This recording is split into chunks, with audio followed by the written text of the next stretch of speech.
ಈ ವಿಡಿಯೋದಲ್ಲಿ ನಾವು ಭಾರತದ ಅತ್ಯಂತ ಅಪಾಯಕರವಾದ 10 ಆಯುಧಗಳ ಬಗ್ಗೆ ತಿಳಿದುಕೊಳ್ಳಲಿದ್ದೇವೆ. Number 10 Bhishma tank. ಫ್ರೆಂಡ್ಸ್, ಯುದ್ಧ ಅನ್ನೋದು ಕೇವಲ ಸೈನಿಕರ ನಡುವೆ ಮಾತ್ರವಲ್ಲ, ವ್ಯೂಹಗಳ ನಡುವೆ ನಡೆಯುತ್ತೆ. ರಷ್ಯಾ ಸಹಕಾರದೊಂದಿಗೆ ಭಾರತದಲ್ಲಿ ತಯಾರಾದ ಈ ಭೀಷ್ಮ ಟ್ಯಾಂಕ್ ಯುದ್ಧದಲ್ಲಿ ಒಂದು ಲೋಹದ ತುಫಾನ್ನಂತೆ ಗರ್ಜಿಸುತ್ತೆ. ಪ್ರಪಂಚದಾದ್ಯಂತ ಇದನ್ನ T-90S ಎಂದು ಕರೀತಾರೆ. ಆದ್ರೆ ಭಾರತವು ಇದಕ್ಕೆ ನಮ್ಮ ಪುರಾಣಗಳಲ್ಲಿರುವ ಮಹಾವೀರ ಭೀಷ್ಮನ ಹೆಸರನ್ನ ನೀಡಿದೆ. ಇದಕ್ಕೆ ಕಾರಣವೂ ಕೂಡ ಇದೆ. 1000 ಹಾರ್ಸ್ ಪವರ್ ಇಂಜಿನ್ ನೊಂದಿಗೆ ಚಲಿಸುವ ಈ ಟ್ಯಾಂಕ್ ಅತ್ಯಂತ ಎತ್ತರದ ಲಡಾಖ್ ಪರ್ವತಗಳಿಂದ ರಾಜಸ್ಥಾನದ ಮರುಭೂಮಿಯವರೆಗೆ ಎಲ್ಲಿಯಾದ್ರೂ ನಿಮಿಷಗಳಲ್ಲಿ ಯುದ್ಧಕ್ಕೆ ಸಿದ್ಧವಾಗುತ್ತೆ. 2020ರಲ್ಲಿ ಗಲ್ವಾನ್ ಕಣಿವೆಯ ಉದ್ವಿಗ್ನತೆಯ ಸಮಯದಲ್ಲಿ ಚೀನಾ ತನ್ನ ಸಾಮಾನ್ಯವಾದ ಟ್ಯಾಂಕ್ ಗಳನ್ನ ಗಡಿಗೆ ತಂದಾಗ ಭಾರತವು ಈ ಭಾರಿ ಭೀಷ್ಮ ಟ್ಯಾಂಕ್ ಗಳನ್ನ ವಿಮಾನಗಳ ಮೂಲಕ 14,000 ಅಡಿ ಎತ್ತರಕ್ಕೆ ಸಾಗಿಸಿ ಪ್ರಪಂಚವನ್ನ ಆಶ್ಚರ್ಯಗೊಳಿಸಿತು. ಇದನ್ನ ನೋಡಿ ಚೀನಾ ಸೈನ್ಯವು ಒಮ್ಮೆಲೆ ಹಿಂದಕ್ಕೆ ಸರಿಯಬೇಕಾಯಿತು. ಇದರಲ್ಲಿರುವ ಥರ್ಮಲ್ ಸೈಟ್ ಸಿಸ್ಟಮ್ ನಿಂದಾಗಿ ಕತ್ತಲಲ್ಲೂ ಶತ್ರುವನ್ನ ಬೇಟೆಯಾಡಬಹುದು. ಅಂದರೆ ಶತ್ರುವಿಗೆ ರಾತ್ರಿ ಕೂಡ ನಿದ್ರೆ ಇರೋದಿಲ್ಲ. Number 9 MQ-9B predator drone. ಭಾರತವು ಇತ್ತೀಚೆಗೆ ಅಮೆರಿಕಾದಿಂದ ಪಡೆದ ಈ ಡ್ರೋನ್ ಪ್ರಪಂಚದಲ್ಲಿ ಅತ್ಯಂತ ಶಕ್ತಿಶಾಲಿ ಮಾನವರಹಿತ ವಿಮಾನ. ಇದನ್ನ ಹಂಟರ್ ಕಿಲ್ಲರ್ ಎಂದು ಕರೀತಾರೆ. ಇದು ಯಾಕೆ ಅಷ್ಟೊಂದು ಅಪಾಯಕಾರಿ? ಇದು 40 ಗಂಟೆಗಳವರೆಗೆ ನಿರಂತರವಾಗಿ ಗಾಳಿಯಲ್ಲಿ ಉಳಿದು ಶತ್ರುಗಳ ಮೇಲೆ ನಿಗಾ ಇಡಬಲ್ಲದು. ಇದರಲ್ಲಿರುವ ಎಲ್ಫೈರ್ ಮಿಸೈಲ್ಗಳು ಎಷ್ಟು ನಿಖರವಾಗಿ ಕಾರ್ಯನಿರ್ವಹಿಸುತ್ತವೆ ಅಂದ್ರೆ 1000 ಅಡಿ ಎತ್ತರದಿಂದ ಒಂದು ಕಾರಿನ ಕಿಟಕಿ ಒಳಗೆ ಕೂಡ ಬಾಂಬನ್ನ ಕಳಿಸಬಲ್ಲದು. ಪಾಕಿಸ್ತಾನದ ಗಡಿಯಲ್ಲಿ ಉಗ್ರವಾದಿ ಶಿಬಿರಗಳನ್ನ ನಾಶಪಡಿಸಲು ಇದು ಭಾರತೀಯ ಸೈನ್ಯಕ್ಕೆ ಒಂದು ದೊಡ್ಡ ವರವಾಗಿದೆ. ಚೀನಾದ ಜಲಂತರ್ಗಾಮಿಗಳನ್ನ ಹಿಂದೂ ಮಹಾಸಾಗರದಲ್ಲಿ ಪತ್ತೆ ಹಚ್ಚಿ ನಾಶಪಡಿಸಲು ಇದಕ್ಕಿಂತ ಉತ್ತಮ ಆಯುಧವಿಲ್ಲ. ನಂಬರ್ 8 ನಿರ್ಭಯ ಕ್ರೂಸ್ ಮಿಸೈಲ್. DRDO ಅಭಿವೃದ್ಧಿಪಡಿಸಿದ ಈ ಕ್ಷಿಪಣಿ ಭಾರತ ದೇಶದ ಮೊಟ್ಟ ಮೊದಲ long range subsonic cruise missile. ಇದರ ವಿಶೇಷತೆ ಏನಂದ್ರೆ ಇದು ನೆಲದ ಮೇಲೆ ಬಹಳ ಕಡಿಮೆ ಎತ್ತರದಲ್ಲಿ ಅಂದ್ರೆ ಟ್ರೀ ಟಾಪ್ ಲೆವೆಲ್ ನಲ್ಲಿ ಪ್ರಯಾಣಿಸುತ್ತೆ.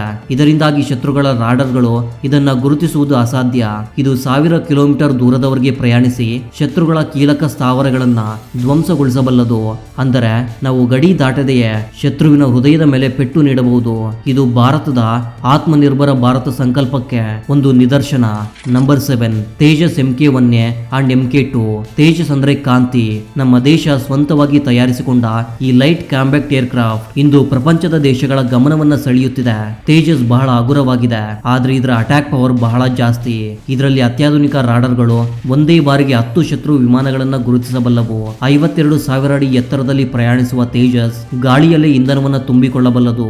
ಮಲೇಷ್ಯಾ, ಅರ್ಜೆಂಟೀನಾದಂತಹ ಮುಂತಾದ ದೇಶಗಳು ತೇಜಸ್ ವಿಮಾನಗಳನ್ನ ಖರೀದಿಸಲು ಆಸಕ್ತಿ ತೋರಿಸ್ತಾ ಇವೆ.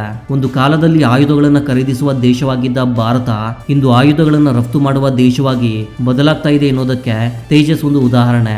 Number 6 INS Arihant. ಭಾರತ ದೇಶದ ರಕ್ಷಣೆಯಲ್ಲಿ ಅರಿಹಂತ್ ಒಂದು ಮೈಲುಗಲ್ಲು. ಇದು ಅಣುಶಕ್ತಿಯಿಂದ ಚಲಿಸುವ ಜಲಂತರ್ಗಾಮಿ ನ್ಯೂಕ್ಲಿಯರ್ ಟ್ರಯಾಡ್. ಭಾರತ ಈಗ ನ್ಯೂಕ್ಲಿಯರ್ ಟ್ರಯಾಡ್ ಸಾಮರ್ಥ್ಯ ಹೊಂದಿರುವ ದೇಶ. ಅಂದರೆ ಭೂಮಿ, ಆಕಾಶ ಮತ್ತು ಸಮುದ್ರ ಈ 3 ಮಾರ್ಗಗಳಿಂದ ದಾಳಿ ಮಾಡುವ ಶಕ್ತಿ ನಮಗಿದೆ.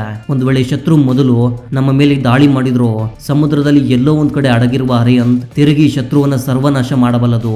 ಇದರಲ್ಲಿರುವ K-15 ಮತ್ತು K-4 ಕ್ಷಿಪಣಿಗಳು ಪಾಕಿಸ್ತಾನ ಮತ್ತು ಚೀನಾದ ಯಾವ ಮೂಲೆಯನ್ನಾದ್ರೂ ತಲುಪಬಲ್ಲದು.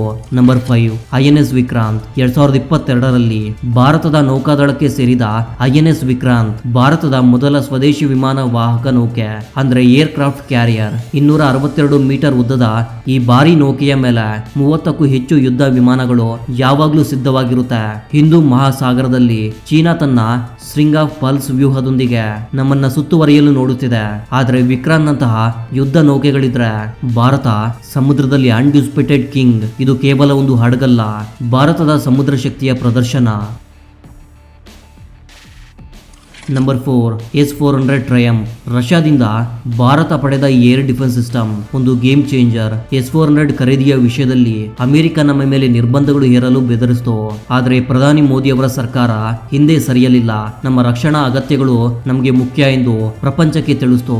ಇದು ಭಾರತದ ಸ್ವತಂತ್ರ ವಿದೇಶಾಂಗ ನೀತಿಗೆ ಒಂದು ನಿದರ್ಶನ. ಈ ಸಿಸ್ಟಮ್ 400 ಕಿಲೋಮೀಟರ್ ದೂರದಲ್ಲಿರುವ ಶತ್ರು ವಿಮಾನಗಳು, ಮಿಸೈಲ್ಗಳು ಮತ್ತು ಡ್ರೋನ್ಗಳನ್ನ ಗುರುತಿಸಿ ಗಾಳಿಯಲ್ಲೇ ಧ್ವಂಸ ಮಾಡುತ್ತೆ. ಇದು ದೆಹಲಿ ಅಥವಾ ಇತರ ವ್ಯೂಹಾತ್ಮಕ ನಗರಗಳ ಸುತ್ತ ರಕ್ಷಣಾ ಕವಚದಂತೆ ಕಾರ್ಯನಿರ್ವಹಿಸುತ್ತೆ. Number 3 BrahMos missile. ಇದು ಪ್ರಪಂಚದಲ್ಲೇ ಅತಿ ವೇಗವಾದ ಕ್ಷಿಪಣಿ. ಭಾರತ ಮತ್ತು ರಷ್ಯಾ ಸಂಯುಕ್ತವಾಗಿ ತಯಾರಿಸಿದ ಈ ಕ್ಷಿಪಣಿ ವಿಶ್ವ ರಕ್ಷಣಾ ಕ್ಷೇತ್ರದಲ್ಲಿ ಒಂದು ಸಂಚಲನವನ್ನು ಸೃಷ್ಟಿಸಿದೆ.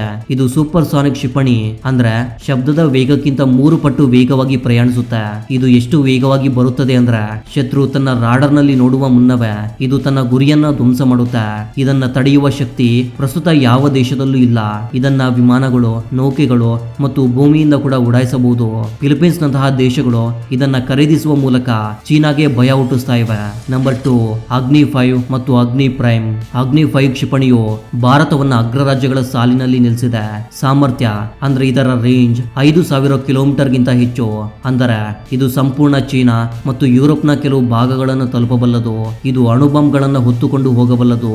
ಇದನ್ನ ಕ್ಯಾನಿಸ್ಟರ್ ಆಧಾರಿತ ಲಾಂಚ್ ಸಿಸ್ಟಮ್ ನಿಂದ ಉಡಾಯಿಸುವುದರಿಂದ ರಸ್ತೆ ಅಥವಾ ರೈಲು ಮೂಲಕ ಎಲ್ಲಿಗಾದ್ರೂ ರಹಸ್ಯವಾಗಿ ಸಾಗಿಸಬಹುದು.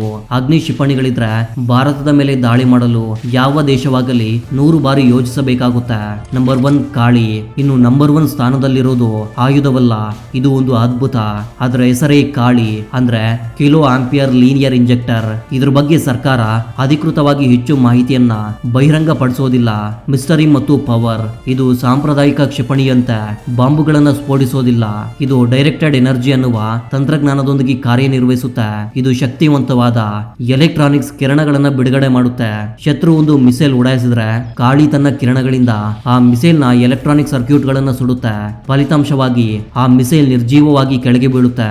2012ರಲ್ಲಿ ಸಿಯಾಚಿನ್ ಗ್ಲೇಷಿಯರ್ ನಲ್ಲಿ ನಡೆದ ಮಂಜು ಘಟನೆಯ ಹಿಂದೆ ಇದರ ಪ್ರಯೋಗ ಇದೆ ಎಂಬ ಗಾಳಿ ಸುದ್ದಿ ಇದೆ. ಆದರೆ ಇದು ಇನ್ನೂ ರಹಸ್ಯವಾಗಿದೆ. ಫ್ರೆಂಡ್ಸ್, ಈ 10 ಆಯುಧಗಳು ಕೇವಲ ಯುದ್ಧ ಮಾಡಲು ಮಾತ್ರವಲ್ಲ, ಯುದ್ಧ ಬಾರದಂತೆ ತಡೆಯಲು ಡಿಟರೆನ್ಸ್ ಕೂಡ. ಭಾರತದ ವಿದೇಶಾಂಗ ನೀತಿ ಯಾವಾಗಲೂ ಒಂದೇ ಸಂದೇಶ ನೀಡುತ್ತೆ: ನಾವು ಶಾಂತಿಯನ್ನ ಬಯಸ್ತೀವಿ, ಆದ್ರೆ ನಮ್ಮ ತಂಟೆಗೆ ಬಂದರೆ ಬಿಡೋದಿಲ್ಲ. ಇದು ಭಾರತ ತನ್ನ ರಕ್ಷಣಾ ಕ್ಷೇತ್ರದಲ್ಲಿ 70% ಗಿಂತ ಹೆಚ್ಚು ಸ್ವದೇಶಿ ತಂತ್ರಜ್ಞಾನವನ್ನ ಬಳಸ್ತಾ ಇದೆ. ನಾವು ರಷ್ಯಾ, ಅಮೆರಿಕ, ಫ್ರಾನ್ಸ್ ನಂತಹ ದೇಶಗಳೊಂದಿಗೆ ಸಮತೋಲನ ಸಾಧಿಸುತ್ತಾ ನಮ್ಮ ಸ್ವಂತ ಶಕ್ತಿಯನ್ನ ಹೆಚ್ಚಿಸುತ್ತಿವೆ. ಇದು ನವ ಭಾರತ, ಇದು ಶಕ್ತಿಶಾಲಿ ಭಾರತ. ಕೇವಲ ಆಯುಧಗಳಿದ್ರೆ ಸಾಲದು. ಆಯುಧಗಳಿಂದ ಒಂದು ದೇಶ ಶಕ್ತಿಶಾಲಿ ಆಗೋದಿಲ್ಲ, ಅವುಗಳನ್ನ ಬಳಸುವ ರಾಜಕೀಯ ಇಚ್ಛಾಶಕ್ತಿಯೂ ಬೇಕು. 1962ರ ಚೀನಾ ಯುದ್ಧ ಅಥವಾ 1999ರ ಕಾರ್ಗಿಲ್ ಯುದ್ಧದ ಸಮಯದಲ್ಲಿ ನಾವು ನೋಡಿದ ಭಾರತ ಬೇರೆ. ಆ ಸಮಯದಲ್ಲಿ ನಾವು ಶತ್ರು ನಮ್ಮ ಮನೆಯೊಳಗೆ ಬರುವವರೆಗೆ ಕಾಯ್ತಾ ಇದ್ವಿ. ಆದ್ರೆ 2016ರ ಸರ್ಜಿಕಲ್ ಸ್ಟ್ರೈಕ್ಗಳು ಮತ್ತು 2019ರ ಬಾಲಾಕೋಟ್ ಏರ್ ಸ್ಟ್ರೈಕ್ ನಂತರ ಭಾರತದ ವ್ಯೂಹವು ಅಫೆನ್ಸಿವ್ ಡಿಫೆನ್ಸ್ ಆಗಿ ಬದಲಾಗಿದೆ. ಅಂದರೆ ನಾವು ಯಾರ ಮೇಲೂ ಕೂಡ ಮೊದಲಿಗೆ ದಾಳಿಗೆ ಹೋಗೋದಿಲ್ಲ, ಆದ್ರೆ ಯಾರಾದ್ರೂ ನಮ್ಮ ಮೇಲೆ ದಾಳಿಗೆ ಬಂದ್ರೆ ಅವರು ತಮ್ಮ ಮನೆಗೆ ಹಿಂದೆ ತಿರುಗಿ ಹೋಗೋದಿಲ್ಲ ಎಂಬ ಸಂದೇಶವನ್ನ ಭಾರತ ಸ್ಪಷ್ಟವಾಗಿ ನೀಡಿದೆ. ಪ್ರಸ್ತುತ ಭಾರತದ ಗಡಿಗಳಲ್ಲಿ ನಿಯೋಜಿಸಲಾಗಿರುವ ಈ 10 ಆಯುಧಗಳು ಕೇವಲ ಕಬ್ಬಿಣದ ಯಂತ್ರಗಳಲ್ಲ, ಇವು ಚೀನಾದ ಡ್ರ್ಯಾಗನ್ ಗರ್ಭವನ್ನ ಮಣ್ಣು ಮುಕ್ಕಿಸುವ ವಜ್ರಾಯುಧಗಳು. ಚೀನಾ ತನ್ನ ಸ್ಟ್ರಿಂಗ್ ಆಫ್ ಪಲ್ಸ್ ನಿಂದ ನಮ್ಮನ್ನ ಸಮುದ್ರದಲ್ಲಿ ಸುತ್ತುವರಿಯಲು ನೋಡುತ್ತಿದೆ, ಆದ್ರೆ INS ವಿಕ್ರಾಂತ್ ಹಾಗೂ ಆರ್ಯನ್ ನಂತಹ ಯುದ್ಧ ನೌಕೆಗಳು ಹಿಂದೂ ಮಹಾಸಾಗರದಲ್ಲಿ ಚೀನಾಗೆ ಮಲಕ ಟ್ರಾಪ್ ಅನ್ನ ಹಾಕ್ತಿವೆ. ಅಂದ್ರೆ ಯುದ್ಧ ಬಂದ್ರೆ ಚೀನಾಗೆ ತಲುಪಬೇಕಾದ ಕಚ್ಚಾ ತೈಲದ ಹಡಗುಗಳನ್ನ ಭಾರತದ ನೌಕಾದಳ ಒಂದು ಕ್ಷಣದಲ್ಲಿ ತಡೆಯಬಲ್ಲದು. 2019ರಲ್ಲಿ ಭಾರತ ಕೇವಲ 3 ನಿಮಿಷದಲ್ಲಿ ಭೂಮಿಗೆ 300 ಕಿಲೋಮೀಟರ್ ಎತ್ತರದಲ್ಲಿರುವ ಒಂದು ಸ್ಯಾಟಲೈಟ್ ಅನ್ನ ಕ್ಷಿಪಣಿ ಮೂಲಕ ಧ್ವಂಸ ಮಾಡಿದೆ.